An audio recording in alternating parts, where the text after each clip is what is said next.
kimia di semester 2 untuk yang pertama, bab pertama di semester 2 di buku halaman 1 itu diberi judul larutan asam dan basa. Larutan asam itu apa, larutan basa itu apa? Yang jelas dari namanya saja, kalau asam berarti rasanya asam. Tapi kalau basa rasanya bukan basa tapi rasanya pahit. Ya, itulah pengertian dari asam basa.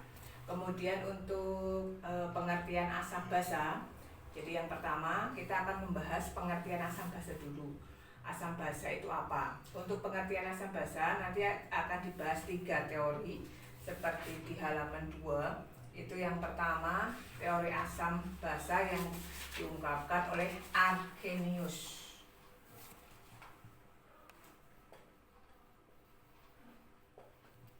Menurut Arrhenius, asam itu adalah suatu zat yang dalam air menghasilkan ion H+.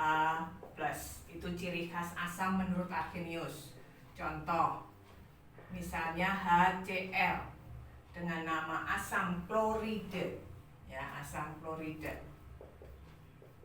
Itu akan terion menjadi dalam air akan terion menjadi H+ dengan Cl-. Ada ion H+.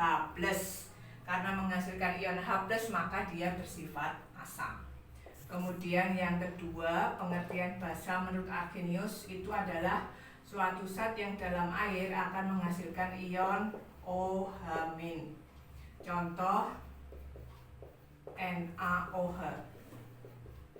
NaOH di dalam air itu akan terion menjadi Na+ dan OH-. Ada ion OH-, berarti dia bersifat basa. Itu pengertian asam basa menurut Arrhenius. Kemudian yang kedua, pengertian asam basa menurut Bronsted dan Lowry. Bronsted dan Lowry.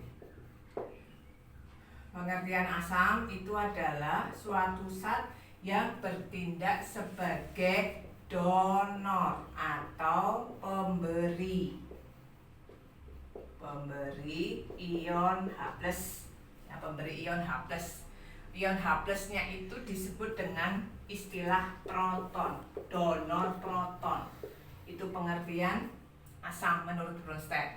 Sedangkan pengertian basa menurut Bronsted itu adalah penerima atau akseptor. Penerima H+ atau proton, penerima H+ atau proton. Jadi istilah H+ dalam Bronsted-Lowry itu diberi istilah proton. Contohnya saya ambil dari buku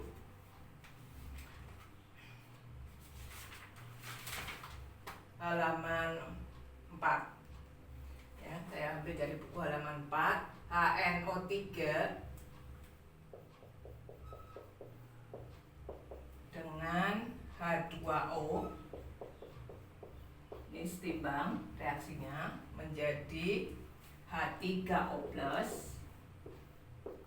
dengan NO3-. Sekarang bagaimana menentukan sifat asam dan basa dari reaksi ini? Dari pengertiannya tadi, asam adalah pemberi H+, pemberi proton. Untuk menentukannya kita perhatikan salah satu rumus. Yang pertama kita perhatikan rumus HNO3. Di kiri awal rumus HNO3. Kemudian di kanan kita lihat rumus yang mirip dengan HNO3. Yang mirip dengan HNO3 itu adalah NO3-. Sekarang kita perhatikan dari HNO3 menjadi NO3-. Itu perbedaannya apa? Perbedaannya adalah dalam HNO3 ada H+, di NO3- nggak ada. Itu artinya HNO3 melepas, memberi H+. Karena memberi H+, melepas H+, berarti HNO3 bersifat asam. Kemudian kalau dari suatu zat itu bersifat asam, setelah melepas H+, setelah memberi H+, dia akan berubah menjadi bersifat basa. Setelah kita lihat dari HNO3 untuk H2O, ya, untuk H2O dari H2O itu rumusnya kan H jumlah 2, terus menjadi H3O plus jumlah H-nya 3, berarti kan H-nya bertambah. Kalau bertambah berarti kan dia menerima. Kalau menerima berarti H2O itu bersifat basa. Dari zat yang bersifat basa menerima H+, menerima proton, berubah menjadi H3O+, maka H3O+ bersifat asam. Karena ada asam dan basa di kiri dan kanan, untuk membedakannya kita kasih nomor. Tapi nomornya itu harus berpasangan. Artinya kalau HNO3 itu kita beri dengan nama asam 1, basa satunya bukan di sebelahnya, tapi basa satunya itu di sebelah kanannya. Berarti basa satunya itu yang NO3-. Kalau sudah ada asam 1, basa 1, otomatis H2O yang juga bersifat basa, kita tulis basa 2. H3O plus yang bersifat asam, kita tulis asam 2. Antara asam 1 dengan basa 1 itu namanya pasangan asam basa konjugasi. Sedangkan basa 2 dengan asam 2 itu namanya juga pasangan asam basa konjugasi. Jadi yang namanya pasangan asam basa konjugasi itu kiri dengan kanan. Tidak boleh kiri semua, tidak boleh kanan semua. Ya, jadi gitu. Saya ulangi. Jadi untuk menentukan asam basa menurut Bronsted Lowry itu diperhatikan perubahannya. Saya ulangi. HNO3 awal punya H menjadi NO3- H-nya lepas, berarti dia melepas H+, memberi H+, maka asam. Kalau HNO3 asam, otomatis perubahannya basa. Kemudian kalau sudah 1 kamu tentukan, untuk yang lain sebenarnya tinggal ngikuti saja. Artinya kalau di sebelah kiri sudah ada asam, otomatis di samping asam itu basa. Di sebelah kanan sudah ada basa, otomatis di sampingnya HNO3+ mesti asam. Hanya mereka bukan pasangan asam basa konjugasi. Jadi kalau bingung ditentukan satu saja, yang lain ngikuti.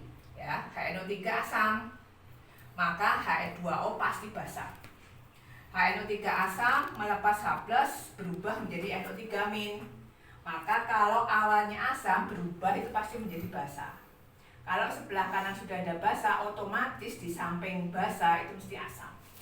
Itu konsep kedua. Sedangkan konsep yang ketiga menurut Lewis. Kalau menurut Lewis, pengertian asam itu adalah penerima pasangan elektron. Penerima pasangan elektron. Sedangkan basa itu adalah pemberi pasangan elektron. Jadi di sini untuk konsep yang ketiga itu syaratnya harus punya PEB. Karena di sini ada serah terima pasangan elektron. Contohnya bisa dilihat di halaman 5. Antara BF3, kalau diperhatikan strukturnya, itu dalam BF3 dia nggak punya PEB, semuanya PEI, dengan F-, ya, dengan F-. F- itu dia punya pasangan elektron bebas. Ya, di situ yang diberi tanda panah itu berarti dia memberi pasangan elektron ke BF3, sehingga BF3 itu penerima, maka bersifat asam, sedangkan F- itu pemberi, maka bersifat basa. Kita lanjutkan materi selanjutnya, yaitu menghitung pH asam dan basa. Jadi setelah pengertian asam itu apa, basa itu apa, umumnya yang sering dipakai itu pengertian asam dari Arrhenius yang menyatakan asam itu adalah suatu zat yang menghasilkan ion H+. Nah, untuk menghitung pH itu apa? pH itu istilahnya diberi istilah pH itu artinya P, huruf P di depan itu artinya minus logaritma. Kita berbicara menghitung dengan logaritma ya, mulai materi pH. Jadi dipelajari tentang logaritma di matematikanya. Kalau di depan ada huruf P itu berarti artinya minus logaritma. Setelah huruf P ada H, itu artinya berarti minus logaritma dari konsentrasi H+. Kalau konsentrasi H+, otomatis itu artinya asam. Karena yang punya H+ kan asam. Ya, jadi kalau pH itu artinya berarti kita menghitung minus logaritma dari konsentrasi H+. Nah, bagaimana ngitungnya? Ngitungnya tergantung jenis asamnya. Kalau asam kuat, saya beri contoh di sini yang masuk asam kuat itu HCl, H2O3, H2SO4. Ini yang sering dipakai di soal. Contohnya HCl.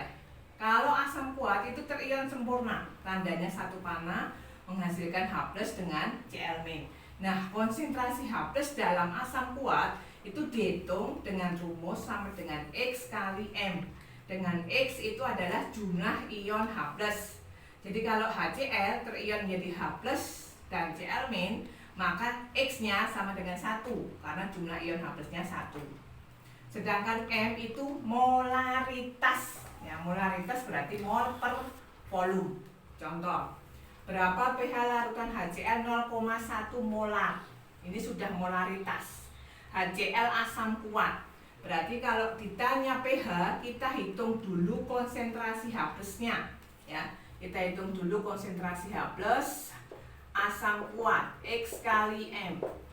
X jumlah ion H+ dari HCl 1, molaritasnya 0,1, berarti konsentrasi H+-nya 0,1 M.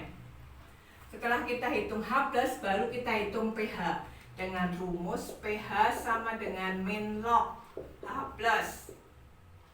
Berarti min log 0,1 itu 1 kali 10 pangkat min 1 atau 10 pangkat min 1 minus logaritma 10 pangkat min 1 itu saya ambil jalan gampangnya saja, itu berarti pangkatnya itu kamu turunkan. Jadi 10 pangkat min 1 ini diturunkan, berarti min 1 kali min, ini ada min di depan, berarti min kali min sama dengan plus, jadi hasilnya 1, pH nya sama dengan 1. Sedangkan log 10 itu sama dengan, jadi di sini kalau untuk mempermudah, saya ulangi, untuk mempermudah, ini kan di sini nggak ada angkanya, itu kan berarti sama saja, saya tulis ulang, sama saja 0,1 itu sama dengan 1 kali 10 pangkat min 1. Berarti kan sama dengan min log 1 kali 10 pangkat min 1 itu sama dengan min log 1 ditambah log 10 pangkat min 1. Ini sama dengan min log 1, ini dipindah berarti diturunkan berarti min 1. Min 1 dengan plus dengan min berarti plus, jadi plus 1. Ya, jadi ini log 1 saya keluarkan, ini dikalikan ya min log 1. Terus min log 10 pangkat min 1 itu sama dengan min 1. Min 1 karena tadi ini ada min berarti plus. Jadi hasilnya itu sama dengan 1 min log 1. Log 1 itu 0. Jadi hasilnya sama dengan 1. Itu kalau asam kuat. Sedangkan untuk asam lemah, contohnya CH3COH, kalau lemah itu terion sebagian atau tidak sempurna, maka tandanya bolak-balik kesetimbangan menjadi CH3CO- dengan H+.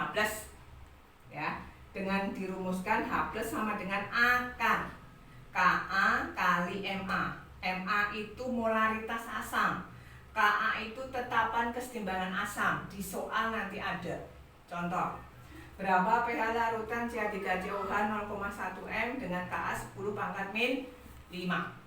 Nah, sekarang karena asam lemah berarti kita menghitung H+ pakai rumus akar Ka kali Ma.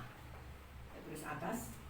Jadi H+ sama dengan akar Ka kali Ma. Akar 10 pangkat min 5 sudah diketahui di soal. MA nya 10 pangkat min 1, berarti akar 10 pangkat min 6 sama dengan 10 pangkat min 3 molar. Baru menghitung pH sama dengan min log H+. Berarti min log 1 kali 10 pangkat min 3. Sekali lagi kalau log 1 itu 0. Jadi hasilnya ini sama saja min 3 kamu turunkan menjadi plus karena min kali min plus. Jadi hasilnya pH sama dengan 3.